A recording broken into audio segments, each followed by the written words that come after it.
The Blackwood Inheritance. The ledger burned in Arthur's hands as the library collapsed into embers, and Julian, bloodied, beaten, and about to be framed for everything, was already running through passages no one else remembered existed. But that was the end. The real descent began 3 days earlier, in a study filled with dying light and the unbearable weight of a mahogany desk. A calloused thumb slides along the underside of the wood. Just a sensation at first. The familiar grain, the smooth varnish his father had obsessed over. But then, a notch, smaller than a grain of rice. Julian's fingers freeze. 23 years in this house, and he's never felt it before. 23 years of watching his father work at that desk, watching him move papers with surgeon's precision, watching him lock drawers that never seemed to require locking. The thumb presses. A sharp, mechanical click-clack echoes through the silent room. The sound of metal releasing metal. The sound of time stopping.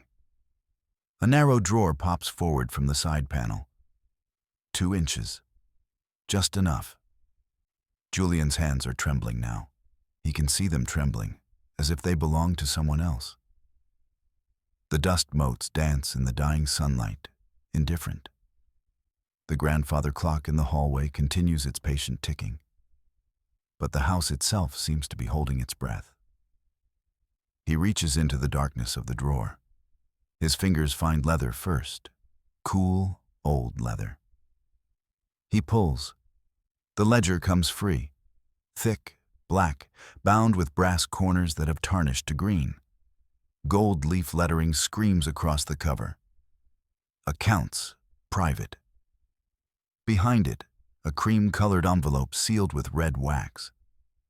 The seal bears the Blackwood crest. 2 ravens, facing away from each other. Julian sets the ledger on the desk with both hands. The weight of it surprises him. Physical, substantial, real in a way the rumors never were. The wax seal snaps under his thumb. The envelope is ancient, the paper inside thin as skin. His father's handwriting blooms across it, elegant, precise, the hand of a man who believed penmanship was character. But at the bottom, a signature that makes his stomach drop. Elias Thorne. The name burns. Thorne, their bitterest rival, the man who had driven their company to the edge of bankruptcy 30 years ago. The man his father had defeated through cunning and legal maneuvering. The man who had disappeared from public life, broken and disgraced. Julian's hands are shaking worse now. He opens the ledger. The pages are filled with columns. Dates, names, amounts, thousands of entries, each one a small apocalypse. He flips at random, searching for something his mind doesn't yet understand he's looking for. And then he finds it. Eleanor Trust Fund Diversion, 70%. A date next to it, March 14th, 1998. The day her business went bankrupt. The day she'd called him from the hospital, voice hollow, asking if he could loan her money. He'd been at university. He'd said no. He'd said she should have managed it better. His eyes keep moving down the page, and each entry is a name. Each name is a blade. The pages are thick with them, decades of entries. He flips forward, searching backward into the family's history, and the pattern becomes clear. Diversions, transfers, thefts dressed up as loans. Amounts moving in one direction only, away from the people who owned them, toward accounts that bear initials he doesn't recognize. AV repeats again and again. Whole sections are marked with those letters. Julian is still on a random page, somewhere in the early 1990s, when he sees it. Not his sister's name this time, his mother's. Life insurance, Martha Blackwood. Secured via Dr. Aris. Payment for falsifying autopsy. The words don't make sense. His eyes move over them again, looking for meaning that won't come. His mother died when he was 11 years old. A heart attack, everyone said. Sudden. Peaceful. She'd collapsed while gardening, and the doctor, Dr. Aris, had been called. And the diagnosis was swift and final. He's still staring at the words when he hears footsteps in the hallway. Heavy. Aggressive. The door slams open. Marcus stands in the doorway, soaked through from the rain outside, his expensive trench coat dripping on the Italian marble floor of the study. His bloodshot eyes find Julian's and then drop to the ledger. Still playing librarian in this tomb? Marcus's voice is mocking, sharp. But there's something else in it too. Something hungry. Julian moves without thinking. The ledger goes behind his back, pressed against the small of his spine. He steps out of the desk, blocking the entrance to the study itself. You're 3 days early for the reading of the will, Marcus. Get out. Marcus lunges. His hand slams into Julian's chest with enough force to drive him backward toward the study. The silver-topped cane he's been carrying clatters to the floor, skittering across the marble. Julian recovers. He grabs Marcus around the waist, and they crash into the heavy side table where his mother's favorite hydrangeas sit in a crystal vase. The flowers are blue, some shade of blue that had nothing to do with nature, an artificial color paid for with money taken from people who needed it. The vase shatters. Water and blue petals explode across the marble floor. They're grappling now, pressing against each other like wrestlers, and Marcus gets a hand into Julian's hair. He yanks back, hard. Julian's neck strains. For a moment, Marcus has him, and Julian can see the rage in his brother's eyes, the kind of rage that doesn't need a reason. Then Marcus sees the ledger. It's fallen. It's lying on the edge of the coffee table, its black leather unmistakable. Marcus freezes. His grip loosens. Is that? His voice has changed entirely. The hunger is gone, replaced by something that sounds like terror. Is that the black book? I thought the old man burned it. Julian looks at his brother's face, pale, eyes dilating. Marcus knew. Somehow, impossibly, Marcus knew what this book was. Sit down, Julian. The voice comes from the shadows by the far window. Aunt Beatrice. She's been there the whole time, waiting. We're going to discuss the family's future. But before anyone can move, before Julian can process the fact that his elderly aunt was waiting in his dead father's study in the rain, Marcus scrambles to his feet. He lunges for the ledger. Julian kicks it away. The book slides across the marble, disappearing into the shadows by the fireplace. Marcus wipes blood from his lip onto his sleeve. A twisted grin forms. When he speaks, his voice is low and venomous. You don't get it, do you? He didn't just steal from Eleanor. Look at the 1994 entries. Julian crawls to the book, flips it open. His fingers find 1994. The entry is right there. Life insurance. Martha Blackwood. Secured via Dr. Aris.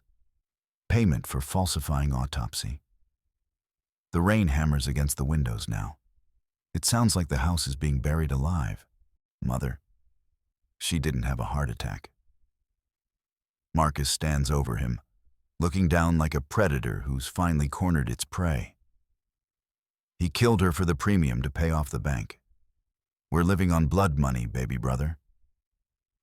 Julian grips the ledger to his chest. He stands up. The phone on the wall is a rotary dial, the kind installed in 1987 and never replaced. His hand reaches for the receiver. His reflection stares back at him from the hallway mirror. And for a moment, he looks exactly like his father. Same jaw, same intensity, same hunger in the eyes. Invite everyone. Eleanor, the lawyers, Aunt Beatrice. Tonight. We're burning this family down. His finger moves through the dial. The clicking echoes through the room, mechanical and final. The fog comes in thick as the night deepens, rolling down from the hills like something alive. Julian's old Volvo wagon cuts through it, headlights barely penetrating 10 feet ahead. His hands are locked at 10 and 2 on the steering wheel. The Ledger is strapped into the passenger seat with the seatbelt, buckled in as if it were a child. His breathing is controlled, focused. The wiper blades make their rhythmic sound, thwack, thwack, thwack, and the engine roars with an effort it wasn't designed for. He's pushing the car hard, too hard. But the lawyer's office is 45 minutes away, and the police scanner he'd turned on at the estate had gone silent 10 minutes ago. That silence is worse than any alarm. He's been driving for 20 minutes when the headlights appear in his rearview mirror. 2 blinding halogen beams, blazing through the fog like searching eyes. They're too bright, too high off the ground. Wrong vehicle. The SUV accelerates. Julian sees it coming but doesn't believe it until the impact hits. The rear bumper of the Volvo crumples. The whole car jolts forward. Glass shatters, the taillight exploding in a spray of red plastic. His hands grip tighter, knuckles white. No, no, no, no. The SUV pulls alongside. Black paint, tinted windows. Professional. It strikes the driver's side door like a living thing, and the Volvo skids toward the embankment. Pine trees emerge from the fog, growing from nothing into terrifying reality. Gravel sprays, paint scrapes, metal screams. Julian saws at the wheel, every muscle straining. But the momentum is too much. The car is sliding toward the edge, toward the steep drop where the shoulder falls away into forest darkness. For a moment, just a moment, he can see the road beneath him. Then he can't. The Volvo tips. It falls. It rolls. The world becomes a circus of broken glass and metal groaning. Gravity spins him. The Ledger rips free from the passenger seat. The airbag detonates, and there's a massive explosion of white fabric and chemicals.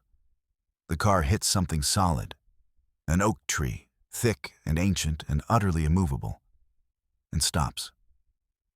The engine dies. The sound dies.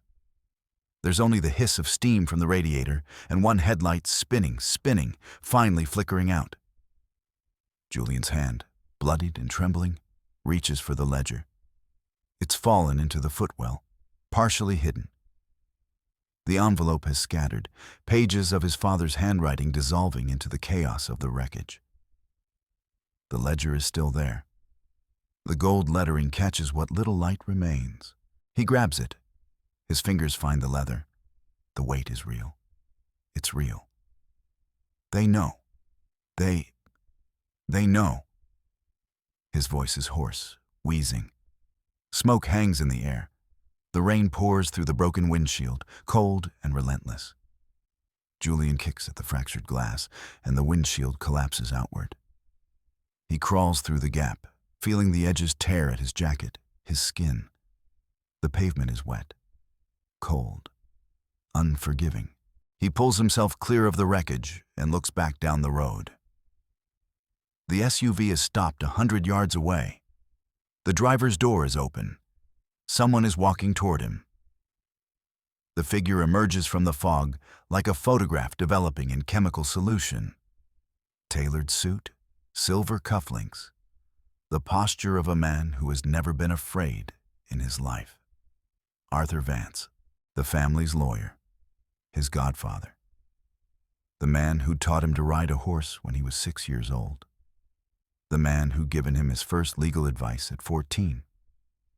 The man who had attended every birthday, every holiday, every funeral. Arthur is holding a flare. It burns red against the fog, casting his face in demonic shadow. I told your father a hidden drawer was too sentimental. He should have used the incinerator. The voice is clipping, precise, professional, not angry. Not anything at all, really. Arthur drops the flare. It falls through the air in slow motion. The burning stick descends toward the pool of gasoline leaking from the Volvo's ruptured tank. There's a moment, just a moment, where Julian believes it will miss. It doesn't miss. The gasoline ignites with a sound like the earth tearing open. Fire explodes upward, orange and red and blinding white. The Volvo becomes a bonfire. Metal pops. Glass bursts. The heat forces Julian backward, rolling him into the ferns and brush of the embankment. Arthur walks back to the SUV without looking at the fire. He doesn't look back at all. Julian lies in the brush, clutching the ledger, watching the Volvo burn. The heat waves distort the air, making the flames look like they're swimming. His breath comes in ragged gasps. His shoulder is screaming. His ribs feel like broken glass inside his chest. Through the smoke and fog, another set of headlights appears. A different car. Eleanor's car. He knows the sound of her engine. He pulls himself deeper into the brush. Ferns collapse around him. Twigs scratch his face. He can taste blood, but it might be from his mouth or his shoulder or the rain mixing with his skin. He doesn't know anymore. The car slows as it passes the burning Volvo. Eleanor's headlights catch the flames, and Julian sees her silhouette through the windshield. Her head turned, watching, processing. She doesn't stop. She continues up the road toward the estate. Julian waits until her taillights disappear. Then he crawls back to the road and begins walking. The estate is a fortress of pale stone, and it's burning with a different kind of light. The drawing room glows with lamplight. The windows are all illuminated. Through the glass, Julian can see figures moving. They've gathered. They're waiting. He approaches through the garden, staying in shadow, moving along the wall where the darkness is deepest. His body is a catalog of pain. Shoulder, ribs, head, legs. Everything is a bruise waiting to happen, or a bruise already happening. The French doors to the study are unlocked. Of course they are. He steps into the house through the same window he'd escaped from. Eleanor is in the drawing room. He can see her through the connecting doorway. She's standing by the fireplace, nursing a scotch.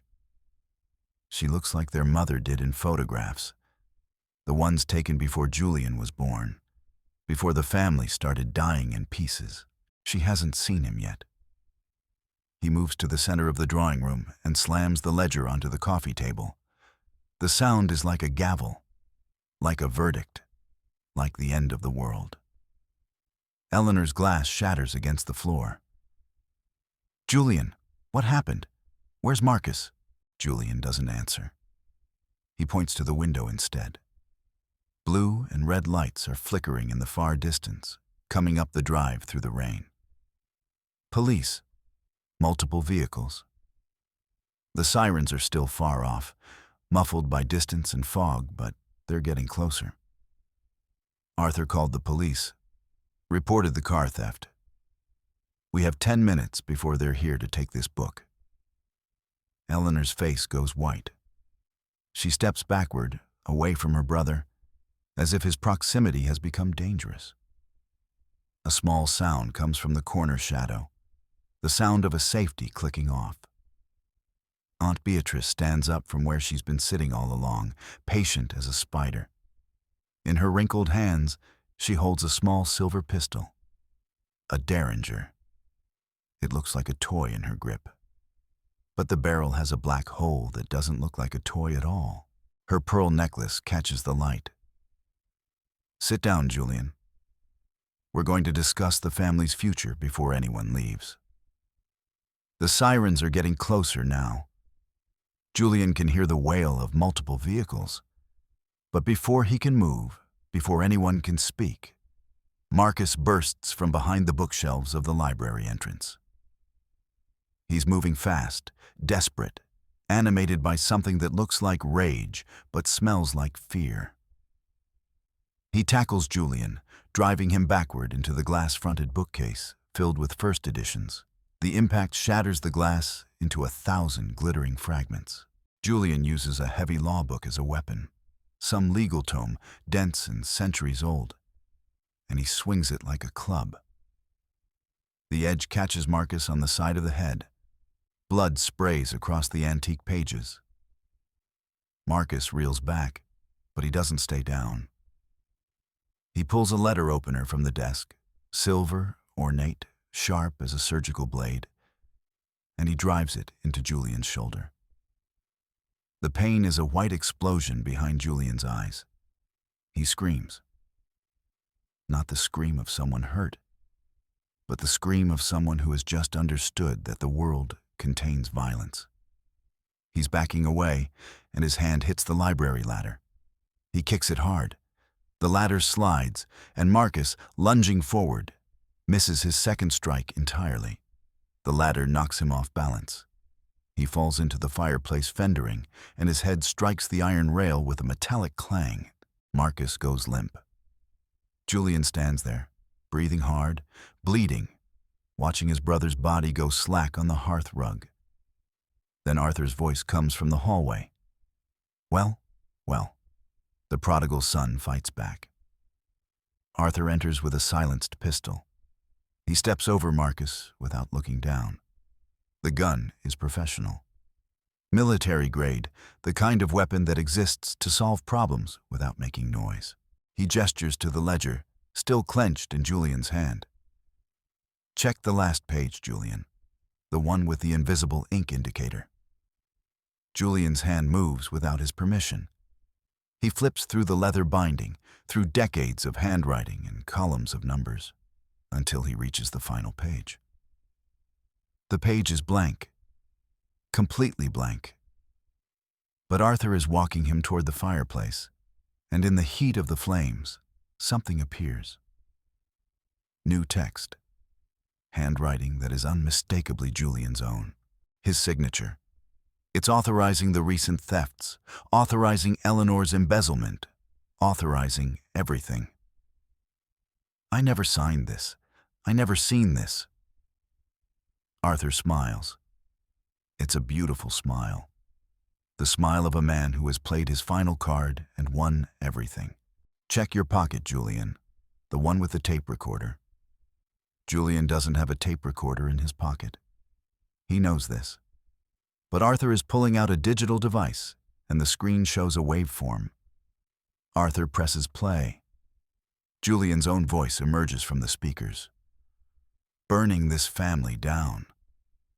I'll do it. I can burn them all down. The words are his. The context is wrong, but the words are absolutely, unmistakably his. Arthur's voice comes next, but it's edited, fragmented. You did embezzle from the trust fund, didn't you? And you'll burn the house to cover it up? More silence. Then a sound that could be Julian's grunt of acknowledgement. Arthur turns the device off. The police are here for you, Julian. The disgruntled son who burned the estate to hide his own embezzlement. Eleanor hasn't moved. She's still standing by the fireplace, and she walks now. Not toward Julian, but toward Arthur. She stands beside him. The two of them form a wall, a united front, a family within the family. Eleanor looks at Julian with eyes like ice. If someone has to go to jail to keep the Blackwood name clean, it won't be me. The police are right outside now. Julian can hear the sirens cutting out one by one. Car doors slamming, the crackle of radios, officers moving into position. Through the window, he can see them emerging from their cars, guns drawn, flashlights cutting through the rain like silver knives. All of it illuminated in that cold, clinical light. All of it converging on the drawing room. The first officer is at the front door. Julian's hand finds a canister of lacquer thinner, one of the renovation supplies his father had left in the study. The can is metal, cold, heavy. He doesn't think. He just moves. The canister arcs through the air and lands directly in the fireplace. For a moment, nothing happens. Then the lacquer vapor ignites. The explosion is massive. A column of flame that erupts from the fireplace and blows the mantelpiece clean off. Debris scatters. Dust fills the air. Arthur and Eleanor are thrown backward, blind in the smoke. The police are kicking the door in now, but the fire is too much, too bright, too chaotic. Julian lunges at Arthur. He doesn't go for the gun. The gun would kill him, and he's not ready to die. Instead, he lunges for the digital recorder. He grabs Arthur's wrist, and he bites down. Hard. The recorder falls. Arthur's hand opens in reflex, and Julian drives his elbow upward into Arthur's throat. The impact sends a jolt through his shoulder where the letter opener went in. But Arthur is gasping, stumbling backward, and that's all that matters. The false back of the study desk is behind him, the one he'd seen his father working on 30 years ago. The one he'd always wondered about. Julian dives into the darkness of the passage as the library door explodes open and flashlights sweep into the chaos. The passage is narrow, barely wide enough for his shoulders. It's dark as the inside of a coffin. He has to move by touch and memory, crawling forward on hands and knees, ignoring the fire above, the searchlights, the shouting. Behind him, the library is becoming a bonfire. The passage ends at a small door, a wooden frame barely taller than Julian's waist. He shoulders it open and falls into the rain. The garden crypt is just ahead, pale stone glowing in the pre-dawn darkness. He approaches the sarcophagus. His father's sarcophagus. The name Silas Blackwood is carved deep into the stone, as if it were something that could possibly be forgotten. Julian finds a crowbar among the gardening tools. His hands grip it. He's not thinking anymore. He's not feeling anymore. He's just moving, driven by the kind of momentum that can't be stopped. He wedges the crowbar under the stone lid. You always said you'd take it to the grave, Dad. Let's see. The stone is heavy, impossibly heavy. But Julian is beyond strength now. He's operating on something else, some combustible mixture of rage and desperation and the need to understand. He pulls. The crowbar bends slightly. He pulls harder. The lid slides. Just an inch. Then 2. Then the whole weight of it slides off the edge and falls to the ground with a crash like the world ending. Inside the sarcophagus, there is no body. There is a second desk, a miniature replica of the one in the study. And inside it, in drawers of polished mahogany, there are original bank documents, high-resolution photographs. Some of them are 20 years old, printed on expensive photo paper that has survived the decades in perfect condition. The photographs show Arthur and Beatrice together. Young Arthur, younger Beatrice, in a garden, in a hotel room, in a bank vault, surrounded by ledgers. They weren't just partners, Julian understands now. They were the family, the real family. Everything else, everything he was just noise around their empire. A footstep in the garden, a flashlight beam cutting through the rain. Detective Ross. The man emerges from the fog like a ghost, and his face, weathered, tired, lined with decades of disappointing truths, shows no surprise. He looks at the open sarcophagus. He looks at the documents scattered across its stone floor. He looks at Julian. "Show me," Ross says. Julian moves on autopilot now. He collects the documents with trembling hands. He finds a waterproof bag in the crypt. His father had thought of everything, even the possibility that he might need to waterproof evidence in his own tomb. Julian slides everything inside. The photographs, the bank documents, the original ledger, everything. He hands the bag to Detective Ross. "Arrest them all. Don't leave a single name in this house." Ross takes the bag. He nods. He doesn't ask questions. He understands somehow that the story's over now. There's no need to interrogate the ending. Julian walks away from the crypt. Behind him, the sirens begin again. More vehicles, more police. The estate is waking up to its own destruction. The library is still burning. He can see the orange glow against the pre-dawn sky. The house is glowing like a funeral pyre. He walks toward the road. He doesn't look back. In his pocket, there's a photograph he found in the sarcophagus. Him as a child, before any of the lies, before the ledger, before his father's double life became his own inheritance. He reaches the gate and stops.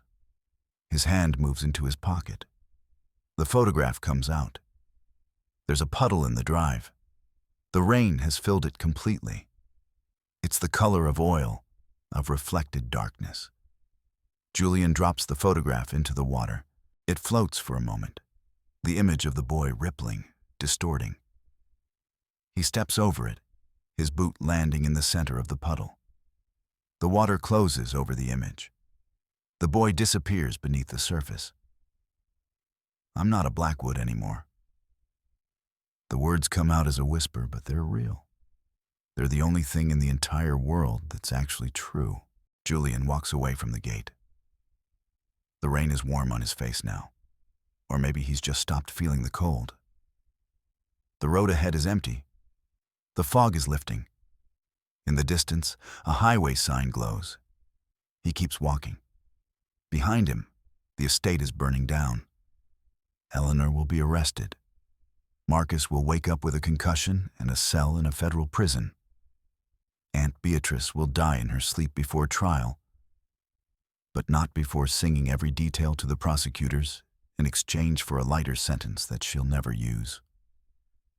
Arthur will hang on longest. He'll fight. He'll hire the best lawyers, spend the Blackwood fortune defending himself, die still believing he can lawyer his way out of the grave. But none of that concerns Julian anymore. He reaches the highway just as the sun breaks through the clouds. The first car passes him without stopping. Then another. On the third try, a truck pulls over. The driver is an old man with kind eyes and a radio playing country music. "Where are you headed?" the driver asks. Julian looks back at the road he came from. The estate is out of view now, hidden behind trees and distance. But he can still see the glow of the fire on the horizon, still burning in the pre-dawn light. "Away," Julian says. He climbs into the truck. The door closes with a solid thunk. The engine roars. The truck moves forward, accelerating, putting distance between Julian and the life he's leaving behind. The radio plays. The old man doesn't ask questions. The road ahead is long and empty and absolutely unknown. Julian closes his eyes and doesn't open them until the Blackwood estate is completely gone from the world.